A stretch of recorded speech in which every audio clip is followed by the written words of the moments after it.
right? First, let's get grounded. As the music business has exploded in growth, and we see this global music streaming revenue pushing over $20 billion this year, we're also seeing just an incredible introduction of more and more artists releasing music. By some estimates, we have over 120,000 new tracks every single day being released to music services. 120,000. What does it take to stand out in a crowd like that? And really, how does a modern hit song get made, right? What does it take to be that song that's on TikTok or on all your favorite playlists? Well, the most creative artists are focused on taking their ideas, making them as good as possible, as fast as possible, and getting them to artists as quickly as they can. So, who are we and what are we talking about? I'm Christopher Bell, and with me today, Matt Azzardo. We're going to take you on a bit of a journey today to describe a new and powerful way for artists to create music by solving one of the biggest problems they have. But first, Matt? Thanks, Chris. Good morning, everybody. Really appreciate you coming out early for the session. My name is Matt Azzardo, Senior Manager of Solution Architecture at AWS. I have a team of solution architects that work as your trusted tech advisor to solve challenges in the media, entertainment, games, and sports industry. We support some of the key customers within that industry. And just let me give you a bit about myself and how I got here today, why I'm here today. Took a little bit of a road less traveled, started in the industry as a recording artist, signed to MCA Universal many moons ago, and recorded a couple records, the last of which was never released and the band was dropped. Not an uncommon story, but one you usually don't hear about when you hear about the record industry. But through that process, I took money from a subsequent publishing deal and I built a recording studio, and that ties into what you're going to hear today. I've owned that studio with some partners in the tech industry for over 20 years, and it's proven a great investment and also a great musical journey. After the recording experience, or with the experience with MCA Universal, I went on to work in the TV industry at NBC Universal, working as a systems engineer and then building large-scale systems to support content encoding, transcoding, media supply chain, and content distribution for NBC, the network at 30 Rock, and then the cable networks in the Inglewood Cliffs CNBC headquarters. From there, I went over to Akamai, worked on the CDN side of things as the pendulum was swinging to streaming, and streaming services were getting launched in the industry. Supported many of the large media companies like Sky, ABC, Fox, NBC, at Akamai. And then from there, I went on to work at HBO and Disney, where I started migrating media workflows to the cloud. And that's really how I got involved with AWS and how I have ended up here today. So thanks for listening. Here's Chris, he's going to tell you a little bit about himself.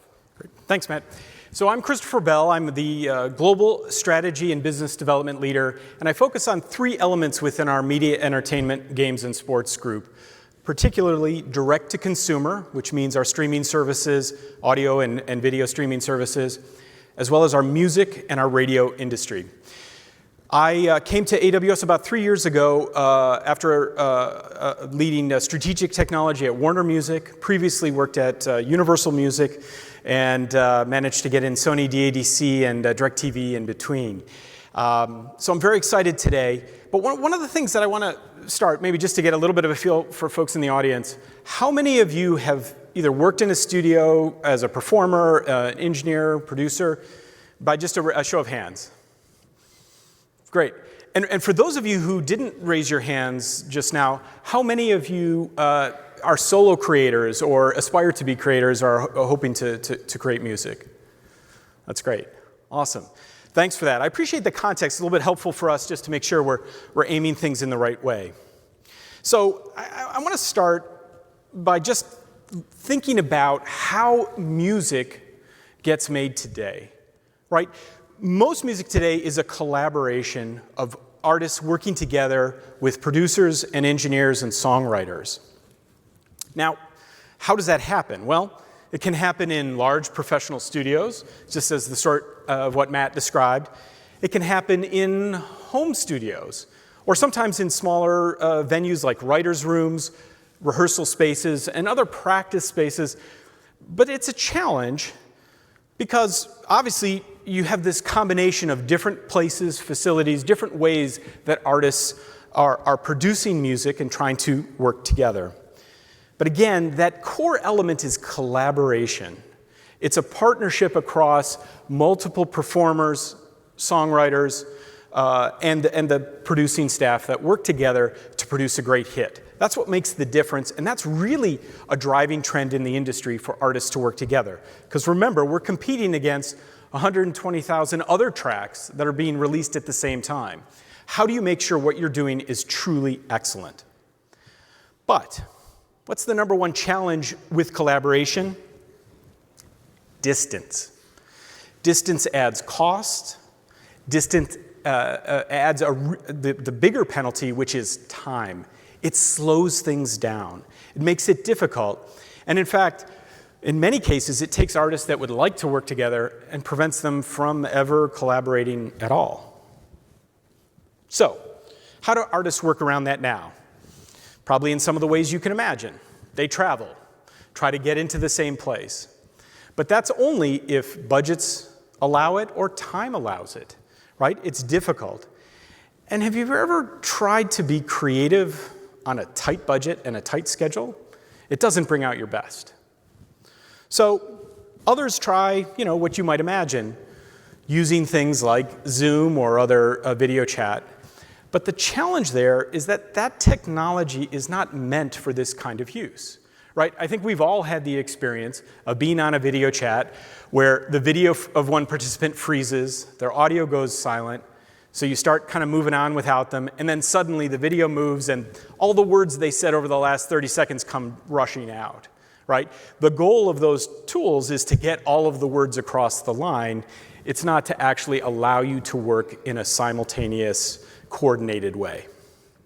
So, what's the most common way that collaborators work today? They take files, they export them and send them off to their potential creative partner, who then has to pick it up and work from where they are. Of course, that has some challenges too, because I might be really excited and I have this idea and I just can't wait to work with Matt. But I have to render it all, send it across to him. Then by the time he has a chance to pick it up, work on it, get it back to me, I can't even remember what I was trying to do and what my idea was and why I was so excited about that. All of that energy, all of that opportunity for working together in real time has disappeared. And of course, it carries a really big price, which is it slows you down, right? Remember, we talked about how important it is to be able to move quickly on your ideas.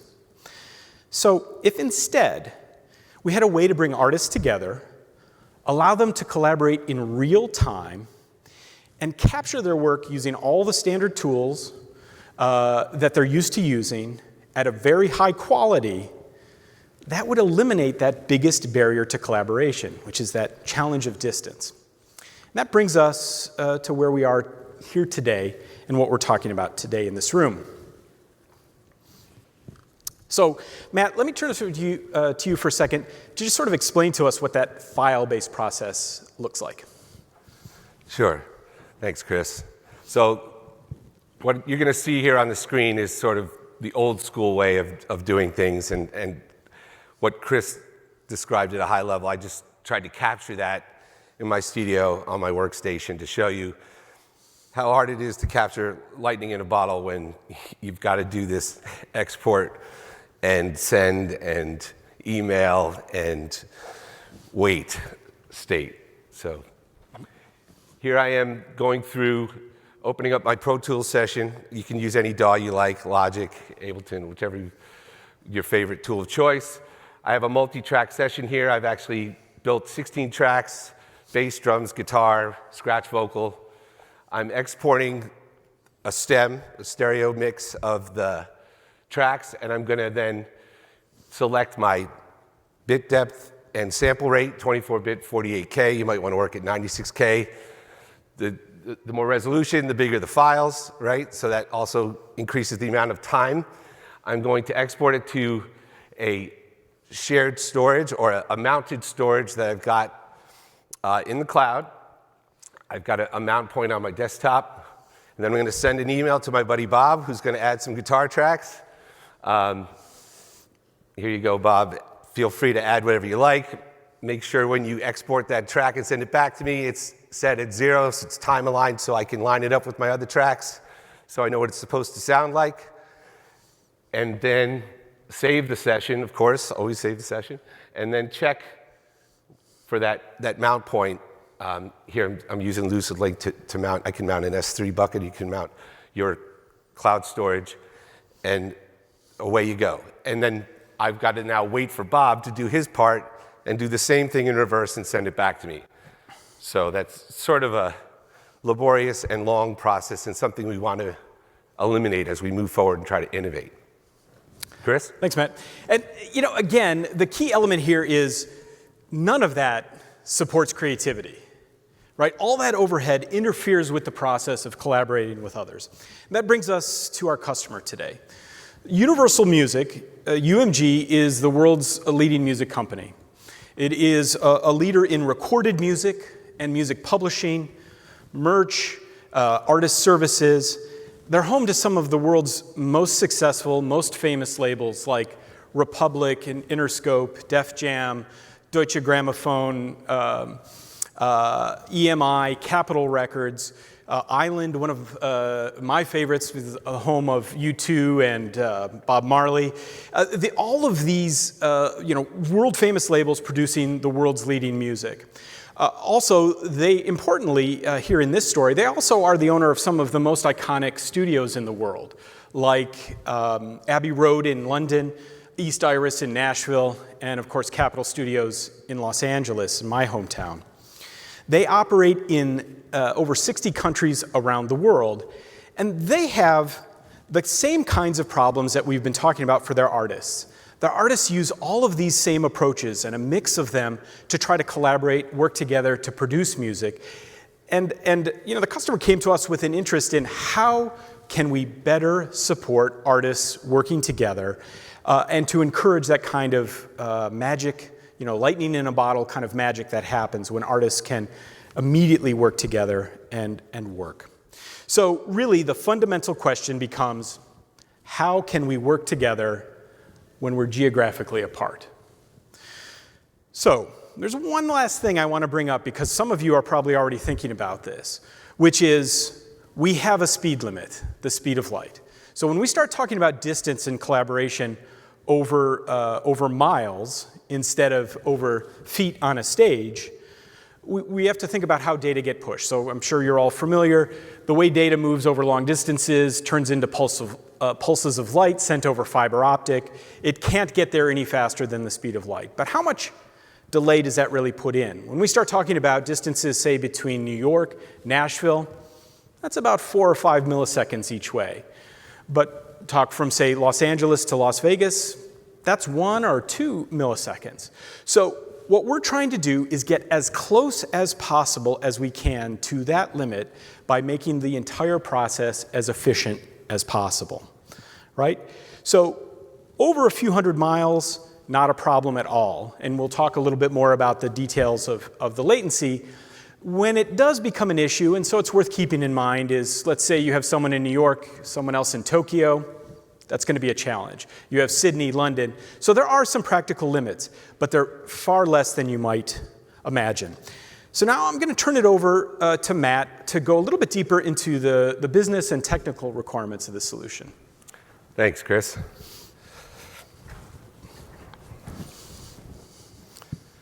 So we've talked to people a lot like yourselves out there in the industry and try to understand some of the challenges they're dealing with in today's recording environments.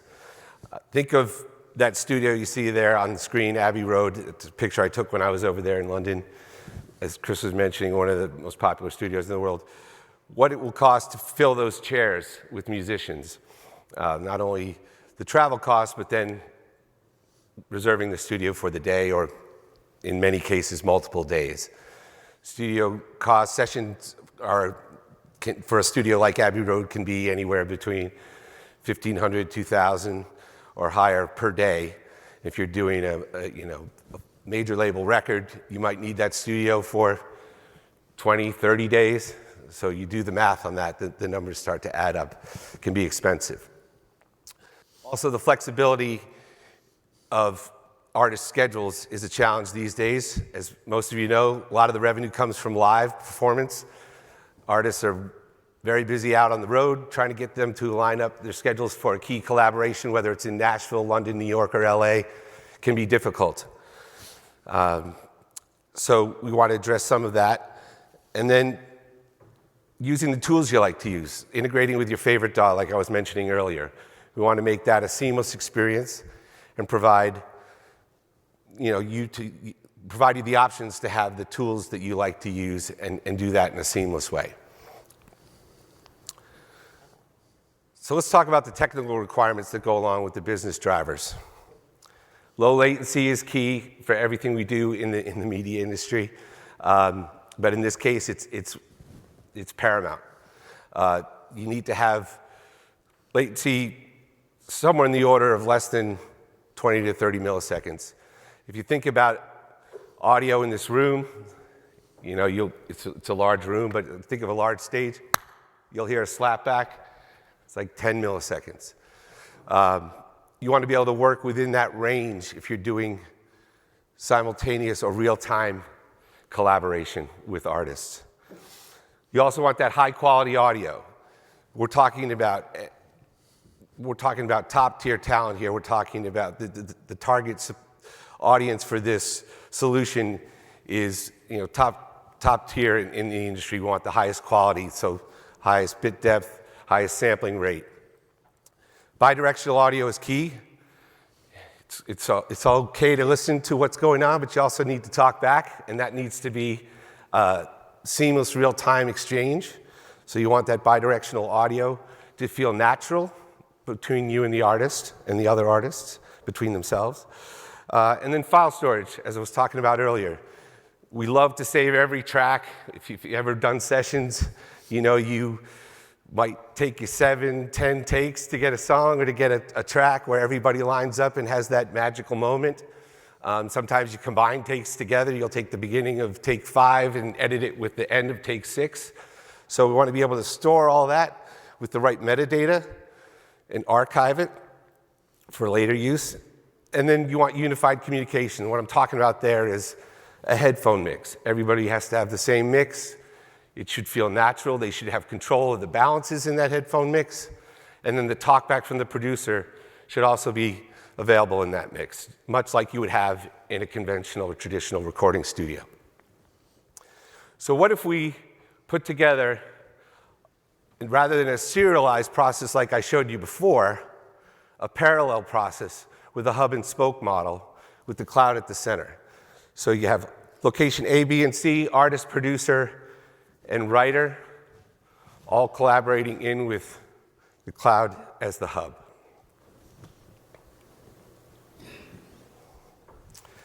So this is a busy slide, but I'm going to take a few minutes to walk you through it. Stick with me. I'm going to talk from the top down, and this solution is where I'd like to introduce the partner, Open Sesame, that we're working with, that has a patented audio pipeline they call Sync Stage. On top of that pipeline, they have an application called Sync Studio that runs on this platform. And this architecture, I'll show you a little bit later in the presentation. We've actually demonstrated this architecture at the Music Biz conference earlier this year. Some of the elements of the architecture up at the top, and just look at the numbered circles there. I'll try not to turn my back to you. It's like rule number 1 of presentation. But producer launches the session. Step number 1, they're hosting the DAW. They then, once they've got it open and I recommend using templates, as many of you know, if you're doing sessions that say you've got a three-person or three-member session like we've got here, you would save a template for that.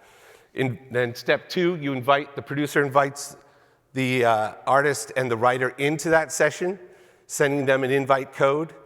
We've got up there at the top, we've got access management for secure access. So you could use Cognito, which is a service that allows you to manage a pool of users, and you can also do role-based access with our identity access management and have tiered access to the files. Sometimes the producer doesn't want the artist to hear all the files or have access to them after. We can set that up in a tiered access control so that you can, share the right level of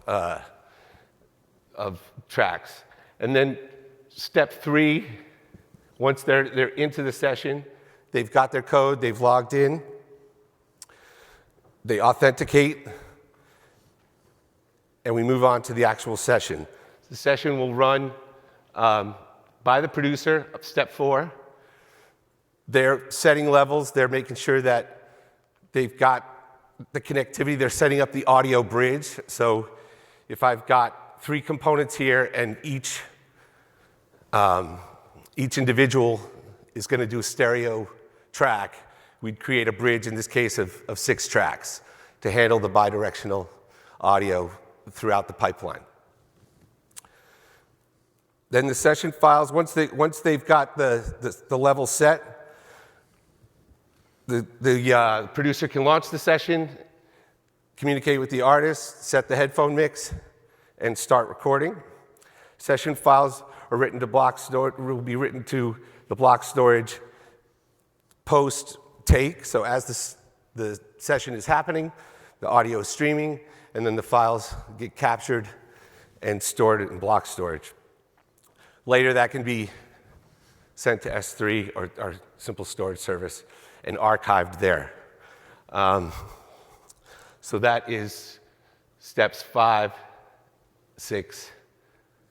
7 is notifications, something we can do. So rather than have to send an email, if you want to notify people that are working in the session or working in the company but not at the session, you could send them notifications. You could also the producer could send notifications to collaborators saying, we finished the session, it'll be uploaded, you can grab it, and you can then collaborate back with us or join us in the next session, however you want to notify your artist community or your label community.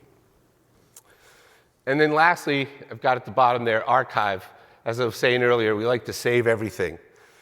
So you could tier that storage to make it more economical. If any of you have done this at scale, these files accumulate and are large.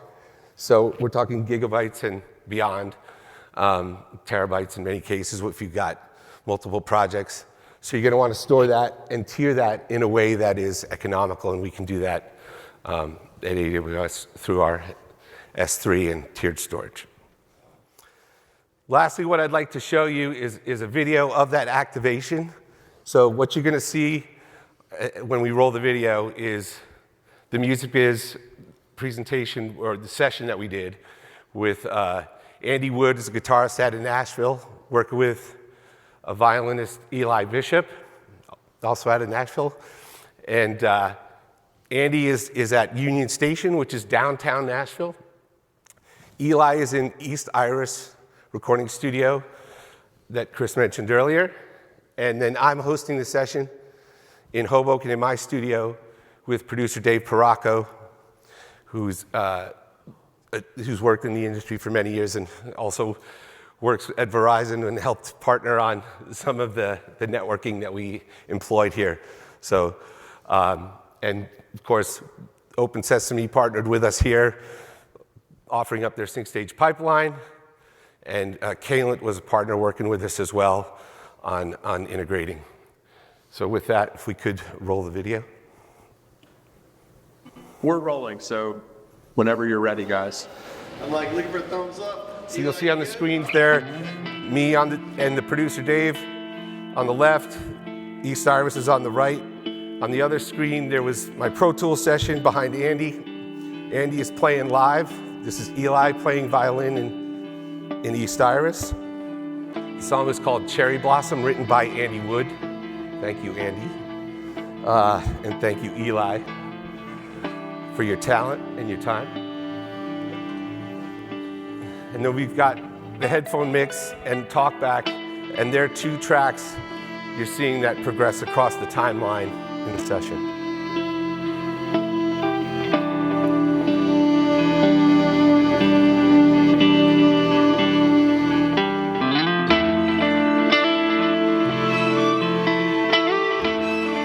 One thing I also want to add is this was pretty easy to set up. It took us, I'd say, less than 30 minutes. There's an A to D at each location, so analog to digital converter. You can use something as low grade as an iRig, or you can use a high-end, Apogee or Focusrite interface if you want to take that signal from analog to digital and put it over the network.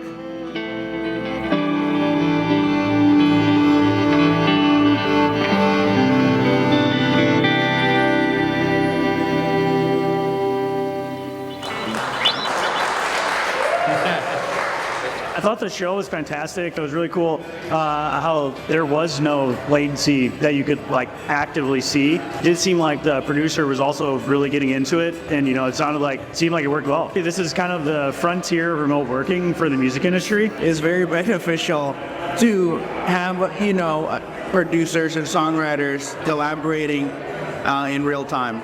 So what really excited me today was not just showing the ability to do, music collaboration between 2 places, but something that is of use to audio engineers and musicians, really a productivity tool, showing the ability to bring Andy's vision to life, but being able to show that and how you would work with producers. So SyncStage in this regard, you can be comfortable wherever you are, and you can get that great performance as a producer working with SyncStage. That's really exciting to me. Just logistically, from a physicality standpoint, I couldn't have done it and be in 2 places at the same time. So the technology is pretty amazing that, Eli at East Iris, myself here at the stationary, and it worked, and it'd be cool. So yeah, pretty awesome.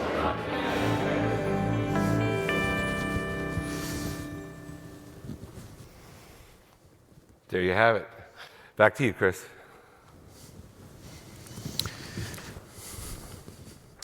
So where do we go from here? What are the key next steps? So obviously that was a first clear demonstration of the technology and that it works and that real musicians who perform at a high level can use it. And as Matt mentioned, the key elements are that it's easy to set up and quick. And of course, those are things that will continue to improve. There's a variety of ways to optimize it, particularly if one of the ends of that communication is a location where people are regularly using this. But I think the things that are coming next that are worth calling out, obviously video integration more directly instead of using a parallel share, virtual patch bay, continuing to move up the bit rate on the high quality stream, more options from file storage, and of course, a login and access control. So there's a QR code there. We'll also be talking about this a little bit after we're here. So if you really want to go deep, we can do that. So I want to take this as an opportunity first to thank everyone for coming. For any of you who don't have questions, please take a moment and fill out the survey in the app. It's very important for all the sessions here. We obviously, we're excited to be talking about audio and audio-specific workloads. If you want to see more of that, it's helpful to have that information in the app. So we have a couple of microphones back here. If you have a question or want to dive in, there we go. We'll get them around. So please wait for the mic just so everyone can hear. I'd also like to thank Julian McCrae, who's actually here. So thanks, Julian. I saw you sitting there as we were playing the video. So thanks. Thanks. Hi, thanks. Currently, what are the bandwidth requirements to make this work? Internet bandwidth requirements? So the bandwidth we were working with, I think during that session, you'll have to correct me if I'm wrong here, Julian. Thanks for your time. Please fill out the survey in the mobile app if you got it. And It's a pleasure Great. speaking with you today. And thanks to our crew as well. Thank you very much, everyone. Thanks. Thanks.